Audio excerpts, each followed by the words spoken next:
What's going on, everyone? So welcome to my latest video. This is obviously a series where I focus on Academy Award Best Pictures from a certain year. Done such years in the past, such as 2000 and 2021, and you guessed it because you clicked on this video. This time around, I'm focusing on the 2022 Academy Award Best Picture nominees from worst to best. Now, similar to 2021, there were 10 slots that they filled out, all 10, which was nice. Now, the reason why I say it's nice is because what happened was 2008 and 1944, I believe it was, until 2008, they had where it was 5 Best Picture nominees, and then 2009 onwards, they had where there was the possibility of 10. But what happened was there were certain years where, because there was preferential voting, they were like, you know what, we're just going to fill out 8 or 9 slots. But as of 2021 onwards, they're actually going to be filling out all 10, and that includes 2022. And so I'll be ranking the 2022 Best Picture nominees from 10 being the worst to 1 being the best, and of course, my humble opinion. So guys, enough exposition. Let's get started. So kicking things off, we have number 10, which is Elvis. I'm still kind of blown away the fact that this movie made the Academy Award Best Picture nominees list. I thought this movie was very middle of the road. It's got a good lead performance. It's got a strong first half, but that second half, what a dip in quality. Holy cow. It's a major dip. Baz Luhrmann's style is hit or miss. I guess I can see why some people might really dig this movie. I personally wasn't on this film's wavelength by the second half. That being said, if the film was able to maintain that first half, I would definitely be like, yeah, it definitely deserves a Best Picture. But the second half, it's very messy. And yeah, that is why it's my number 10. Next up, my number 9 is Top Gun Maverick. Now, look, I know for a lot of people, this is going to be the number 1 slot or maybe number 2. I've seen Top Gun Maverick 3 times. 3 times. I saw it twice in theaters, and then I saw it once, on home media in terms of showing it to my wife, because we have it where we watch all the Best Picture nominees together ever since we've been together. So she hadn't seen Top Gun Maverick, and just like all those other times I saw it in theaters, like, this is a film that has some great scenes, for sure. But it is also a very flawed film. I am not a fan of the romance. I also think that the third act, it could have done something really ballsy, but instead it kind of plays it safe. And I think that that's something that was a detriment to the movie for me personally. Now, again, I understand why some people really like this movie, because similar to A Star Is Born and some of the other Best Picture nominees that I mentioned in like other videos, there are scenes of greatness. You know what I'm saying? Like A Star Is Born, West Side Story, and this, they have scenes of greatness. But there are other elements to it that just aren't able to match that. And I feel like people focus on the scenes of greatness and they feel like they're watching a great movie. Now that being said, I understand the love for this film. And I can definitely say that, yeah, I get why people love this film. But for me, I think it's okay to solid. I respect it, but I also do have my issues. But again, it is a film that does have rewatchability value, but it's very flawed in my personal opinion. And that's why it's my number 9. Next up, my number 8 is Women Talking. I think one of the biggest things holding Women Talking back is the fact that it doesn't really feel like there's rewatchability value with this. It's a very dry movie. It's very slow in its pacing. But at the same time, the messages, the themes, the acting are all quite good. The dialogue is good, but there are also kind of like a dryness to the dialogue itself. I think this is a solid film, but I can't really see myself revisiting this film. Maybe that will change down the line, but seeing it once in theaters, I was like, I think I'm good. But again, I respect this film to an extent, and that is why it's my number 8. Next up, my number 7 is All Quiet on the Western Front. So this was something I saw on Netflix and several months back, and I remember saying afterwards, I'm curious how the rewatchability value will be with this, because I had issues with it. I thought that overall it was a rock solid film, but I still had issues with it. And of course, because I got nominated for Best Picture, I watched it with my wife, because again, we have it where we watch all the Best Picture nominees together that she hasn't seen. So me watching it a second time, it was like the same exact thoughts. I kid you not, it was the same exact thoughts where I thought that it could have ended like 20 minutes early and it would have been for the better. But not only that, it's also a film that I just really didn't care too much about the characters, unfortunately. The filmmaking is great, for sure. The filmmaking is really, really strong. I mean, I love that opening scene. I feel like the opening scene really showcases things that we don't often see in war. And I thought that was a nice kind of like, touch to it.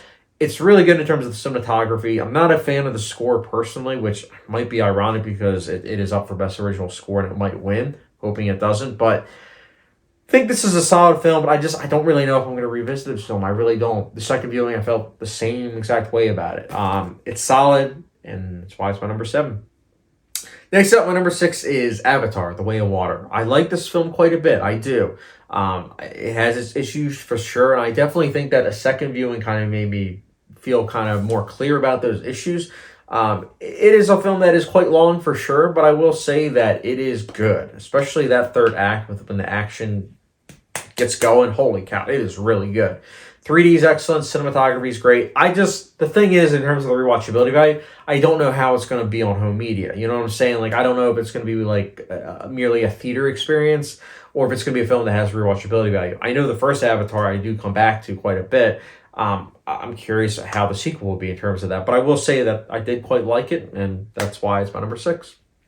Next up, my number 5 is Triangle of Sadness. This film had me laughing quite a bit in the second act in particular. I think it's a film that's quite strong.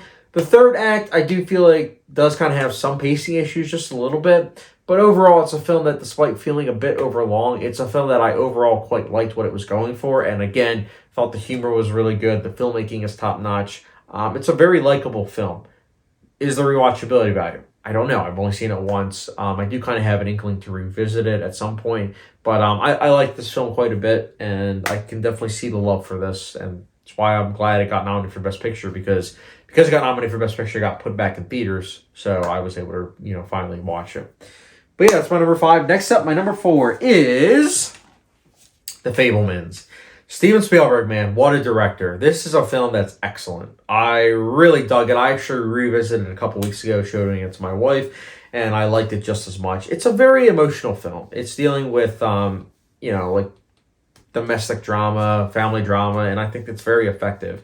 I think the filmmaking is incredible. I love the acting. I think the acting is top-notch. John Williams' score is good. It's used very sparingly, so it's not like really, really memorable, but it's still quite good. Love the cameo at the end, and I think that overall it's a film that it has a lot to offer. It balances comedy and drama very well, and yeah, it's a very likable film, and that's why it's my number 4. Glad I own it on 4K. Looks great. So yeah, that was my number 4. Next up, my number 3 is the film that I want to own on 4K, but of course I can't really seem to find it in stores, and I just haven't pulled the trigger to buy it on Amazon just yet. But my number 3 is Tar. This is a film I was very happy that I got nominated for Best Picture, because I saw it once in theaters, and it was a couple weeks before my wedding, because I recently got married. And I'm not going to lie, I don't know if it was just because of the stress and everything of getting prepared for that as to why I didn't really appreciate Tar the first time. I thought was 45 minutes too long. But I revisited it because, again, my wife hadn't seen it, so we saw it a second time. Well, I saw it a second time in theaters with her several months later, and it clicked. I loved Tar. I think Tar is a great film. I am very much so looking forward to watching it a third time already. I think the acting is outstanding. I think that it's very subtle in its visual storytelling, and I think the cinematography is outstanding. Truly great stuff. Honestly, with the nominations for Best Cinematography, I would give it personally to Tar, but I think All Quiet on the Western Front might win. But my goodness, Tar, great film. Would highly recommend this film to everyone.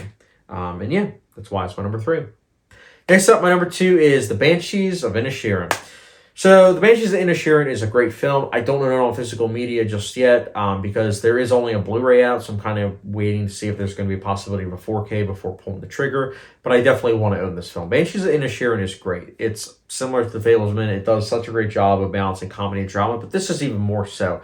I think the comedy and drama work seamlessly, and I think that the dramatic elements especially are very much so effective, where if you've had a friendship with someone that's kind of fallen out, I think you'll be able to relate to this, because I feel like we've all kind of had that where a friendship ends, but we're not quite sure how or why.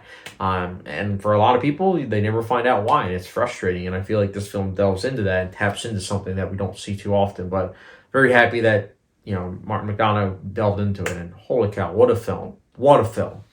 And that's why it's my number 2.